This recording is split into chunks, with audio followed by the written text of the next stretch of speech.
আজ ভাষণ দেবেন হিজবুল্লাহ প্রধান, আসতে পারে নতুন নির্দেশনা।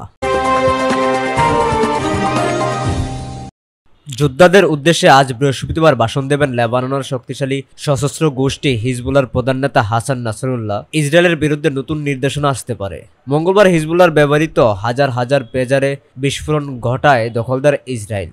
এরপর বুধবার ওয়াকিটকিতে বিস্ফোরণের ঘটনা ঘটেছে। এমন পরিস্থিতিতে আজ ভাষণ দেবেন হিজবুল্লাহ প্রধান, খবর টাইমস অফ ইসরায়েল। তার এই ভাষণ থেকে নতুন দিক নির্দেশনা আসতে পারে বলে জানিয়েছে গোষ্ঠীটির নির্বাহী কাউন্সিলের প্রধান হাশিম সাফিউদ্দিন। তিনি জানিয়েছেন, দখলদার ইসরায়েল ও পেজার ওয়াকিটকিতে বিস্ফোরণ ঘটিয়ে তাদের যেসব যোদ্ধাকে হত্যা করেছে তাদের হত্যার কঠোর ও রক্তক্ষয়ী প্রতিশোধ নেওয়া হবে। তিনি বলেন, এসব হামলার ব্যতিক্রম শাস্তি হবে, এটি হবে রক্তক্ষয়ী শাস্তি। বুধবার হিজবুল্লাহর নেতা কথা বলবেন এবং তিনি সব খোলাসা করবেন। আমরা ইসরায়েলি শত্রুদের বিরুদ্ধে নতুন পরিস্থিতি ও নতুন দ্বন্দ্বের মধ্যে থাকব।